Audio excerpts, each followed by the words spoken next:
आज हम देखने जा रहे हैं कैबिनेट मिशन। ये 1946 में भारत आया, जिसमें 3 सदस्य थे।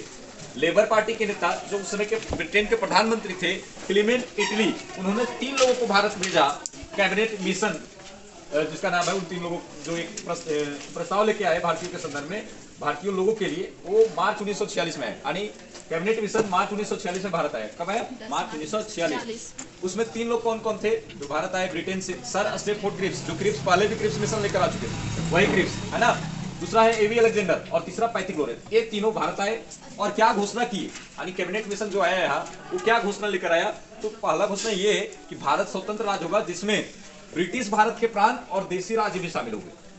ये बात तो कह दिया कि भारत स्वतंत्र राज्य होगा, लेकिन चूंकि भारत में अंग्रेजों का भी शासन है ना, तो ऐसा नहीं कि ब्रिटिश लोग ऐसे भारत से निकल जाएंगे, वे भी भारत के हिस्सा के ही लोग होंगे, वे भी भारतीय होंगे। ऐसा नहीं भारत वाले को धकेल के बाहर निकाल, ये जो ब्रिटेन वाले वहां रह रहे हैं भारत में, वो भारत का हिस्सा नहीं रहेगा, वो सब ऐसा बात नहीं है। तो जो ब्रिटिश भारत के प्रांत है जहां पर अंग्रेज शासन कर रहे हैं, वो भी भारत के अंदर ही शामिल रहेगा, वो भी भारतीय ही होंगे। ऐसा नहीं कि उनको अंग्रेज समझ के निकाल देना है। भारत स्वतंत्र होगा, लेकिन उसमें शामिल ब्रिटिश भारत के प्रांत भी होंगे, और जो कुछ देशी राज्य हैं जहां पर कुछ राजा लोग शासन कर रहे हैं, वो भी भारत का ही अंश होगा। तो ये सबको अलग नहीं मानना है। भारत स्वतंत्र होगा, लेकिन ये लोग भी उसमें इंक्लूडेड होंगे। ठीक है, बात ये है, समझे ना। मतलब ऐसा नहीं कि भारत स्वतंत्र होगा तो अंग्रेज लोग वहां नहीं रह पाएंगे, ऐसा नहीं है। ठीक है, ये पॉइंट। दूसरा है संघीय विषय को छोड़कर शेष विषय पर शक्तियां प्रांतों को होगी। जितने भी प्रांत हैं उनका अपने अपने प्रांत के लिए अपना नियम कानून बनाने का पूरा अधिकार होगा, केवल उन विषयों को छोड़कर जो संघीय विषय है, मतलब देश के अति महत्वपूर्ण विषय जो संघीय विषय में शामिल होते हैं, उस पर जिम्मेदारी होगा केंद्र सरकार का नियम बनाने का। बाकी अलग अलग जो प्रांत होंगे अपने अपने प्रांत के लिए अपना अपना नियम बना सकता है। तो शेष जितना विषय बच जाएगा, जो सब्जेक्ट बच जाएगा, जो टॉपिक बच जाएगा, उस पर नियम प्रांत बना सकता है। केवल संघीय विषय, यानी जो देश के जो अति महत्वपूर्ण विषय होते हैं वो देश के पास होता है, मतलब केंद्र के पास होता है, उन पर केंद्र नियम बनाएगा। बाकी प्रांत जो अलग अलग प्रांत होंगे उस समय, जो उस पर अलग अलग प्रांत अपना अपना हिसाब से अपना नियम बना सकता है। दूसरी बात कहा कि संविधान सभा का गठन किया जाएगा। ये संविधान सभा क्या? तो संविधान निर्माण करने के लिए सदस्यों का नियुक्ति होगा। संविधान सभा मतलब संविधान निर्माण करने के लिए आदमी का चुनाव होगा। कौन कौन बनाएगा संविधान, है ना। अब सब लोग चाहेंगे कि हमारा आदमी जाए, और सब लोग चाहेंगे कि हमारे जात के लोग जाए, सब लोग चाहेंगे कि हमारे धर्म का जाए, ताकि हमारे लिए बढ़िया नियम बनाए। तो ये संविधान सभा का गठन किया जाएगा, और फिर उस आधार पर क्या होगा, फिर चुनाव वगैरह बात भारत में कराया जाएगा। तो पहले क्या होगा कि संविधान सभा का गठन किया जाएगा, मतलब जिसमें आप अपने लोगों को चुन सकते हैं संविधान निर्माण करने के लिए। ये बात कहा कब? जब युद्ध समाप्त हो जाएगा तब। तो इसी दौरान 1946 में आया था, युद्ध तो समाप्त हो गया था, और ये युद्ध समाप्त हो गया तो उसके बाद आया था 1946 में। तो ये बात बोल रहा था कब क्या किया जाएगा, संविधान सभा का गठन किया जाएगा। बहुत ये सब प्रस्ताव लेकर आया। ठीक है, तो 1940 के आसपास से ही जो मुस्लिम लीग था उसके दिमाग में बैठ चुका था कि हमको पाकिस्तान नामक एक अलग देश चाहिए। ठीक है, लेकिन इस बात उठाया ही नहीं कैबिनेट मिशन कि नया देश मिलेगा। पाकिस्तान की मांग को ठुकरा दिया, मतलब कोई बात नहीं प्रस्तुत किया कि पाकिस्तान नया देश बनेगा। जिससे मुस्लिम लीग पूरा आक्रोशित हो गया और कह दिया कि अब हमको तो पाकिस्तान मिलने वाला नहीं है, हम लोग यहाँ पर दंगा करेंगे। मतलब जो भी हमारे इस नए देश के खिलाफ आएगा, जो कुछ भी बोलेगा, रोकने का प्रयास करेगा, उसके साथ हम युद्ध करेंगे। ये डायरेक्ट प्रत्यक्ष कार्रवाई दिवस, सीधी कार्रवाई दिवस मनाने का लोगों से आह्वान किया। किसने? तो मुस्लिम लीग के प्रसिद्ध नेता अली जिन्ना। और 16 अगस्त को डायरेक्ट एक्शन डे मनाया गया। ठीक है, अब हम बोलते हैं विभाजन के समय औरतों की स्थिति। तो विभाजन के समय औरतों की स्थिति क्या था? तो बहुत ही दयनीय था। कैसे? औरतों को उस समय खरीदा बेचा जा रहा था, है ना, खरीदा बेचा जा रहा था। और केवल खरीदा ही बेचा नहीं जा रहा था, जबरदस्ती किसी औरत को किसी के साथ भी रहने पर मजबूर कर दिया जाता था। अजनबियों के साथ कोई भी उसका अपना बन जाता, चलो हम सफर है, छोड़ दिया, अपना बना लिया।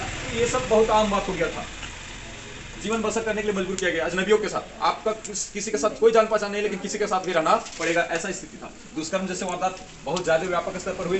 लोग अपने रिस्पेक्ट के, अपनी इज्जत के बचाव के लिए बहुत से लोगों ने अपनी ही पत्नी, अपनी ही माँ, अपनी ही बेटी को मार दिया, ताकि उनका इज्जत मतलब बचा रहे।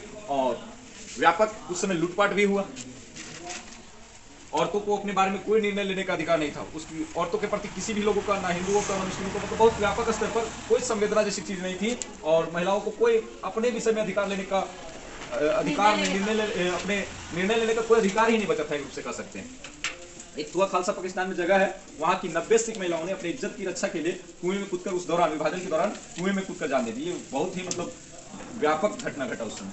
विभाजन के बाद 8000 हिंदू महिलाओं को पाकिस्तान से भारत लाया गया, मतलब सर्च ऑपरेशन किया गया, लाया गया। बहुत से लोग अजनबियों के साथ जी रहे थे अपना जिंदगी बसर। पूरा परिवार भारत आ चुका है, लेकिन महिलाएं लड़कियां छूट चुकी हैं, तो वैसे 8000 हिंदू लड़कियां महिलाएं वहां थी, उनको लाया गया ढूंढ ढूंढ के, जो अजनबियों के साथ जीवन बसर कर रहे थे। और इसी प्रकार से 22,000 मुस्लिम महिला यहीं रह गई, उनके परिवार चल गए पाकिस्तान। तो 22,000 मुस्लिम महिलाओं को भारत से फिर पाकिस्तान भेजा गया। तो ये बहुत बड़ा। अगला प्रश्न समझते हैं भारत का बंटवारा के कारण। भारत का जो मुख्य बंटवारा कारण है, उसका क्या कारण है? तो शुरू से ही आप देखेंगे अंग्रेजों ने भारत को बांट के राज करने का प्रयास किया है। फूट डालो राज करो। लॉर्ड कर्जन ने 1905 में फूट डालो और राज करो की नीति अपनाया, जो काफी हद तक सफल भी हुआ, क्योंकि एकता में बल है। अगर एक रखेंगे तो मिल के लड़ेंगे तो हम हार जाएंगे, ऐसा उनका विचारधारा था। तो इसलिए बांटना चाह रहे थे कहीं के। आप देखते हैं 1905 में बंगाल का विभाजन हो गया, तो फूट डालो और राज करो की नीति अपनाया, और इसके कारण कहीं ना कहीं जो मुस्लिम थे उनका हिंदुओं से एक अलग विचारधारा आ गया, और यही विचारधारा के कारण आगे जाकर पाकिस्तान का निर्माण हुआ, नहीं भारत का बंटवारा हो गया। पहला बात यह है। दूसरा, प्रधानमंत्री बनने की ओर बहुत से मुस्लिम नेता चाह रहे थे कि हम अपना नए देश का लीडर बनेंगे, तो एक नया देश बन जाएगा, तो वहां हम स्वतंत्र रहेंगे, हमारा रिस्पेक्ट होगा, हमारा एक अलग मान सम्मान होगा। तो इस वजह से प्रधानमंत्री बनने की होड़ में नए देश का निर्माण चाह रहे थे। तीसरा बात है व्यापक सांप्रदायिक दंगे। उस समय अलग अलग धर्म को लेकर दंगे हो रहे थे, हिंदू मुस्लिम में खास करके। हिंदू अपने धर्म को सर्वश्रेष्ठ समझता, मुस्लिम अपने धर्म को सर्वश्रेष्ठ समझता, और अपने धर्म को सर्वश्रेष्ठ सिद्ध करने के लिए दूसरे धर्म को ठेस पहुंचाते। जैसे आप कई एग्जाम्पल जानते हैं, मस्जिदों के सामने संगीत बजाना, ये प्रमुख उदाहरण है ना। तो इस तरह मतलब कार्य करते, जिससे दंगा हो जाता दो धर्मों के बीच। तो बहुत ज्यादा दंगा होता, तो लोगों को लगने लगा कि दंगा रोकने का एक ही उपाय है, क्या भारत का विभाजन कर दिया जाए। ऐसा विभाजन जिसमें एक पाकिस्तान बने, जिसमें मुस्लिम लोग रहे, और जो हिंदुस्तान बने उसमें हिंदू लोग रहे। ऐसा सोच के पाकिस्तान का बंटवारा किया। और चौथा कारण कह सकते हैं कि मुस्लिम लीग निरंतर प्रयास करते रही। आप मुस्लिम लीग की स्थापना जानते हैं 1906 में ही हो गया था, लेकिन 1940 से बहुत ज्यादा मुस्लिम लीग के जो नेता थे अली जिन्ना, वे पाकिस्तान के निर्माण के लिए आतुर हो चुके थे। इनको मनाने के लिए गांधी जी ने बहुत प्रयास किया। 1945 में उनको कायदे आजम भी कर दिया, मतलब महान नेता।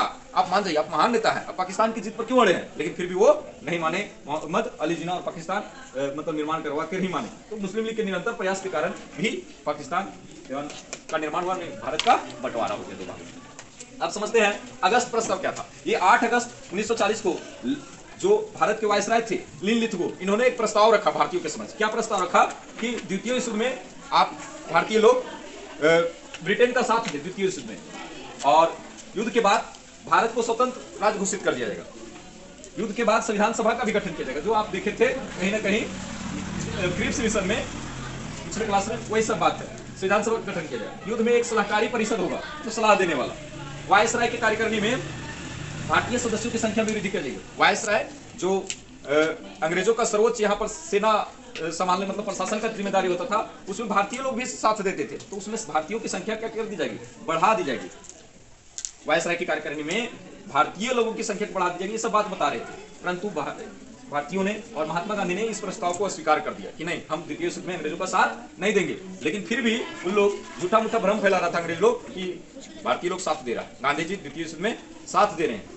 तो पूरे भारतीय लोग नाराज थे गांधी जी से कि गांधी जी बार बार साथ देते हैं अंग्रेज के, अंग्रेज और हमारी मांग को पूरा नहीं करता है, तो इसलिए नाराज थे। तो इसलिए गांधी जी ने क्या किया कि व्यक्तिगत सत्याग्रह चलाया था अगस्त में। व्यक्तिगत सत्याग्रह मतलब लोगों को बताना कि हम लोग द्वितीय विश्व में साथ नहीं दे रहे हैं। और प्रथम सत्याग्रही कौन थे, आचार्य विनोबा भावे, और द्वितीय पंडित जवाहरलाल नेहरू। तो अगस्त प्रस्ताव किनके द्वारा प्रस्तुत किया गया, लिन लिथगो के द्वारा। और इसका विरोध कौन किया, गांधी जी व्यक्तिगत सत्याग्रह चला के। अब समझते हैं वेवेल प्लान।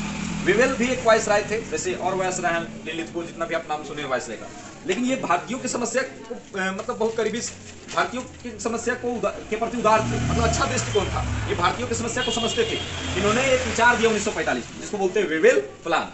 इन्होंने एक विचार दिया, क्या विचार दिया वेवेल प्लान 1945 में, कि भारत के ये इनकी बातें क्या थी, इस विचार क्या था इनका विचार, कि ब्रिटेन सरकार जो है भारतीयों के साथ जो राजनीतिक गतिरोध है, मतलब राजनीतिक विचारधारा में मतभेद जो कुछ है, राजनीतिक गतिरोध है, उसको दूर कर देगी। ये कहा किसने, वेवेल ने, कि जो भी राजनीतिक मतभेद है भारतीयों और अंग्रेजों के बीच में, उसको दूर कर देगी, दूर कर स्वशासन की ओर अग्रसर करना मतलब कर देगी। मतलब भारतीयों को खुद से शासन संभालने का बागडोर उसके हाथ में दे देगी। अब ब्रिटिश सरकार ये सोच रही है।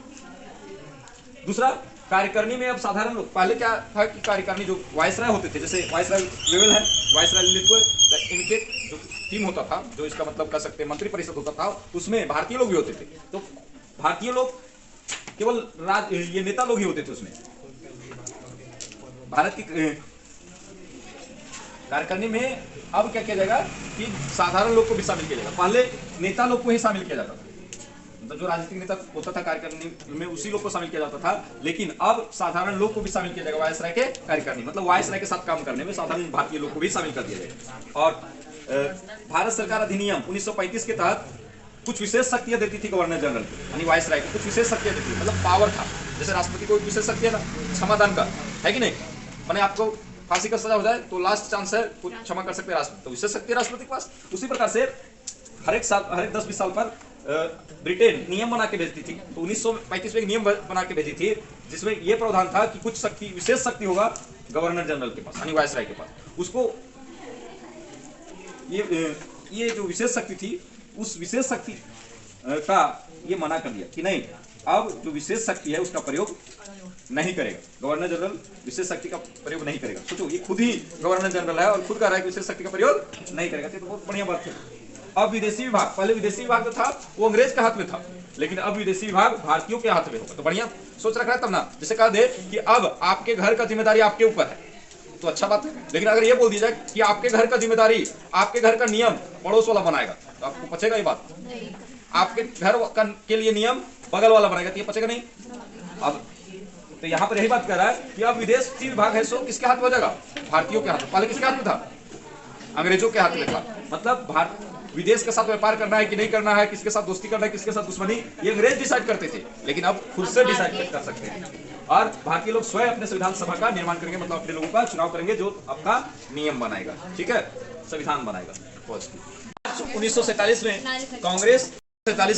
कांग्रेस हाईकमान ने पंजाब के क्षेत्रों को बांटने का संकल्प लिया, हिंदू बहुल और मुस्लिम बहुल। 1947 में, मार्च 1947।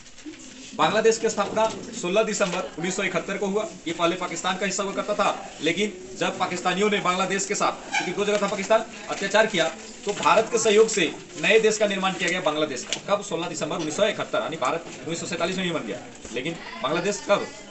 1971।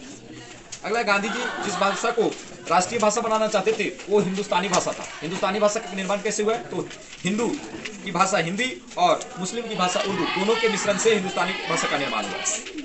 एक कथन है कि जब पूरे पंजाब में 1947 में आगजनी और मारकाट हो रही थी, तो उस समय अंग्रेजों ने एक भी गोलियां नहीं चलाई। ये कथन था फेडरल मूल का। नोआखली कहाँ है? तो नोआखली जहां पर प्रत्यक्ष कार्रवाई दिवस का ज्यादा असर हुआ था, वो नोआखली जगह अभी वर्तमान में बांग्लादेश में है। प्रत्यक्ष कार्रवाई दिवस 16 अगस्त 1947 को, 46 को ना, 46 को। अगला है, जब अमृतसर के लोगों ने 1947 में अंग्रेजों से मदद मांगी, क्योंकि व्यापक हिंसा हो रहा था उस समय, तो अमृतसर के लोग जब अंग्रेज से सहायता मांगे, हिंदू मुस्लिम को मार रहा था, मुस्लिम हिंदू को मार रहा था, तो सहायता मांगे, तो अंग्रेजों ने कहा कि जाइए ना अपने नेता के शरण में, हमारे पास क्यों आए है ना, जाइए अली के जिन्ना के पास जाइए, गांधी जी के पास जाइए, जवाहरलाल नेहरू के पास जाइए, सरदार वल्लभ भाई पटेल के पास जाइए, हमारे पास क्यों आए मदद मांगने, जाइए उनके पास, वही बचाएंगे आप। अगला कथन है, दिल्ली के एक व्यक्ति थे, उन्होंने कहा कि बड़ी लंबी और कठोर गर्मी के बाद बरसात की फुहार से आई। जब विभाजन हुआ, थोड़ा सा मारकाट में कमी आया, तब उसे एहसास हुआ कि हाँ, थोड़ी सी राहत, जिस प्रकार गर्मी के बाद थोड़ी सी बरसात होती है तो राहत मिलती है, बहुत सुहाना लगता है, उसी प्रकार से इनको अनुभव हुआ, महसूस किया। वो व्यक्ति थे शाहिद अहमद देहलवी, इन्होंने, इनका ये कथन था। अगला है, सिखों को दिल्ली में गुरुद्वारा में संबोधित करते हुए गांधी जी ने कहा, यानी गांधी जी का कथन है कि इससे ज्यादा शर्म की बात और क्या हो सकती है कि चांदनी चौक में एक भी मुस्लिम नहीं बचे। मतलब इतना मारकाट हो रहा था, दहशत था, जहां भरे होते थे मुस्लिम लोग, डर से, आजादी से जस्ट पहले एक भी मुस्लिम वहां नजर नहीं आ रहे थे। तो ये बात कहा सिखों से कि आप ही लोग के डर से नहीं है लोग। हाँ, पीछे इतिहास को पलट के भी देखेंगे तो देखेंगे कि मुस्लिमों ने सिखों को मारा था। औरंगजेब ने तेग बहादुर की हत्या कर दी थी चांदनी चौक में, तो अभी कहीं ना कहीं इसका बदला सिख लोग ले रहे थे मुस्लिमों से, और मुस्लिम लोग नहीं थे वहां। तो संबोधित करते हुए कहा गांधी जी ने, इससे ज्यादा शर्म की बात क्या हो सकती है। अगला प्रश्न है कि एक कथन है कि गांधी जी के अनशन का इतना बिजली जैसा प्रभाव रहा। ये कथन किनका था? दिल्ली में जब अनशन पर बैठे तो प्रभाव इतना हुआ, व्यापक बिजली जैसा प्रभाव रहा। ये कथन है अब्दुल कलाम आजाद का। हुआ खालसा जो पाकिस्तान में, वहां की 90 सिख महिलाओं ने अपनी इज्जत बचाने के लिए कुएं में कूद कर जान दी। और एक प्रमुख कथन है सुखदेव सिंह का, जो डॉक्टर थे। उन्होंने कहा, देखिए ये डॉक्टर हैं लेकिन सबकी सेवा कर रहे हैं हिंदू डॉक्टर सुखदेव सिंह, लेकिन मुस्लिमों को भी सेवा कर रहे हैं। इसी से प्रभावित होकर कहा था मोहम्मद उमर ने कि मुझे आपके अलावा किसी और के शरण में सुरक्षा महसूस नहीं होता, क्योंकि हिंदू मुस्लिम से नफरत कर रहे थे, मुस्लिम हिंदू से कर रहे थे, लेकिन एकमात्र एक ऐसे ये डॉक्टर जो थे सबको सेवा कर रहे थे बिना भेद किए हुए।